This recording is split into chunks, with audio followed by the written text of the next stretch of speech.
question number 86. Let's read the question. The correct match of catalyst used in the given processes is number 1, Decon's process. Students, Decon's process is used for the preparation of chlorine gas. Here the catalyst used is CuCl2. That means for A, the correct option is Q. Moving to second, contact process. Contact process is used for the preparation of sulfuric acid and the catalyst used is V2O5. That means for B, the correct answer is P. Moving to next, Haber's process. Haber's process is used for the preparation of ammonia and the catalyst used in Haber's process is Fe2O3 with K2O and Al2O3. That means for C, the correct option is S. The last is Oswald's process. Oswald's process is used for the preparation of nitric acid and the catalyst used in this process is platinized asbestos. That means for D, the correct option is R. So let's find out which is the correct code. The correct code is represented in option number 3. For A, this is Q. For B, this is P. For C, this is S. And for D, the code is R. That means the correct answer for this question is option number 3. Moving to next question, students, which is question number 87.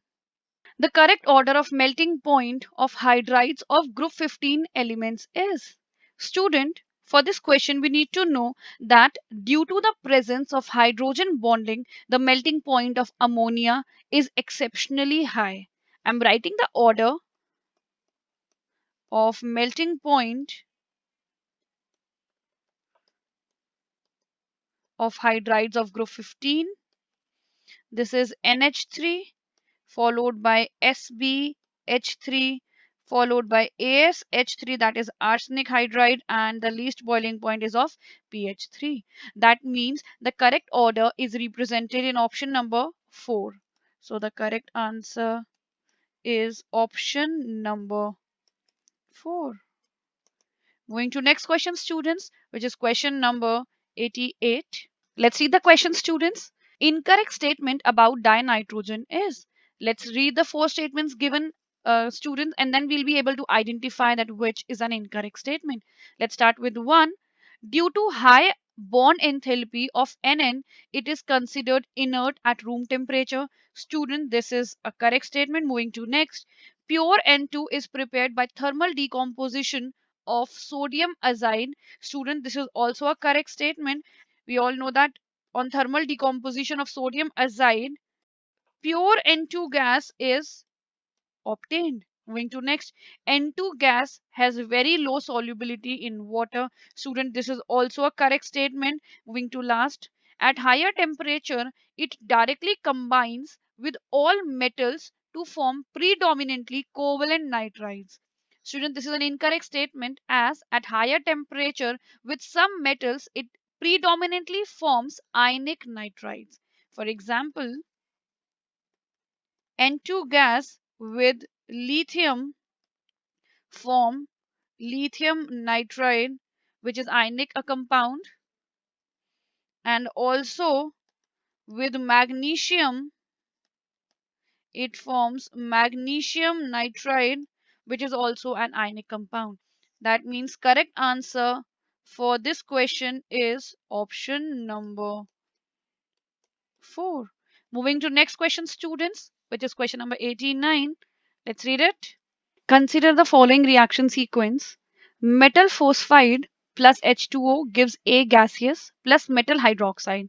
When this A gas reacts with CuSO4 aqueous, B and C, that is two products are obtained, and C is a dibasic acid. Student, then we have to identify the correct statement. So first of all, let's find out A, B and C. Here, metal phosphide when reacts with water, it gives A.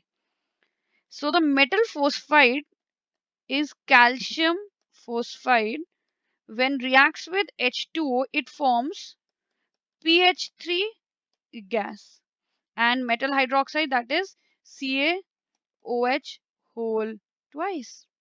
Now student, this gas, that is PH3 phosphine gas, when reacts with CuSO4, so PH3 when reacts with CuSO4, two products are obtained, among which one is a dibasic acid. So let's say B is Cu3P2 plus C is H2SO4, and this is A. Now, students, we have to identify the correct statement. Number one, gas A is yellow in color. Student, as we all know that PH3 is a colorless gas, that means this is an incorrect statement. Moving to next. Gas A is significantly soluble in water. Student, this is also an incorrect statement as pH3 is only slightly soluble in water. Going to next, concentrated acid C oxidizes sucrose to CO2. Students, this is also an incorrect statement as concentrated sulfuric acid C is H2SO4 and H2SO4 has charring action on carbohydrate. It forms carbon black when reacts with sucrose. Moving to last, gas A explodes in contact with trace amount of HNO3. Student, this is a correct statement as the gas PH3 explodes in contact with trace amount of HNO3. That means the correct answer is option number 4.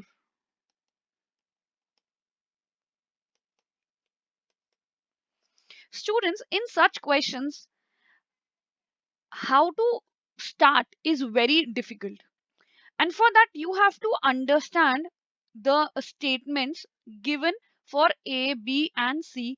And from that, you will be able to identify that which was the initial compound. Here, we are given that C is a dibasic acid. And the most common dibasic acid we study is H2SO4. And also the statement given for C, that is dibasic acid, is the concentrated acid C oxidizes sucrose to CO2. Also we know the reaction that occurs between H2SO4 and sucrose. That means some way or the other the dibasic acid is H2SO4. Now we have to identify that CuSO4 on reaction with what forms H2SO4, and then we'll be able to identify A, which is pH3, and then we'll be able to identify the metal phosphide. In such questions, you have to start from reverse. You have to start from the final product and then you have to identify the reactant. Go in the reverse direction. That's all, student. Moving to the next question, question number 90. Let's read the question. Select the correct option in the following. Students, in this question, we are given four statements that is related to the structure of oxo acid of phosphorus. So let's draw the structure of the given four oxo acids of phosphorus, that is phosphonic acid, orthophosphoric acid, hypophosphoric acid, and pyrophosphoric acid, and then we'll be able to identify the correct option. So let's start with number first oxo acid of phosphorus, which is phosphonic acid. So let's start with the first oxo acid, which is phosphonic acid. The molecular formula of phosphonic acid is H3PO3 and the structure is P double bond O and then OH, OH and H. Let's draw the structure of the next oxo acid, that is orthophosphoric acid. The next is orthophosphoric acid is H3PO4. Here P double bond O and then there are three OH bonds, OH groups attached with phosphorus. Next we have hypophosphoric acid. So hypophosphoric acid is H4P2O6. Here P double bond O, then PP linkage, then P double bond O and four OH groups attached. And the last oxo acid is pyrophosphoric acid. Pyrophosphoric phosphoric acid. The molecular formula is H4P2O7. This is P double bond O, O, P double bond O, and four OH groups are attached. Now let's find out the correct option. Number one, phosphonic acid has two pH bonds. Students, here there is only one pH bond. That means number one is an incorrect option. Moving to next, orthophosphoric acid has two P double bond O bond. That means this is also an incorrect option. Moving to next, hypophosphoric acid has no POP bond. Student, this is a correct statement as it is very clear from the structure that in hypophosphoric acid, there is no POP bond. Moving to last, pyrophosphoric acid has two POH bonds. Students, this is also an incorrect option as it is very clear that in pyrophosphoric acid, there are four POH bonds. That means the correct answer for this question is option number 3. Students, that was the last question. I hope this quick solution is really helpful for you people. All the very best and be safe. Thank you so much.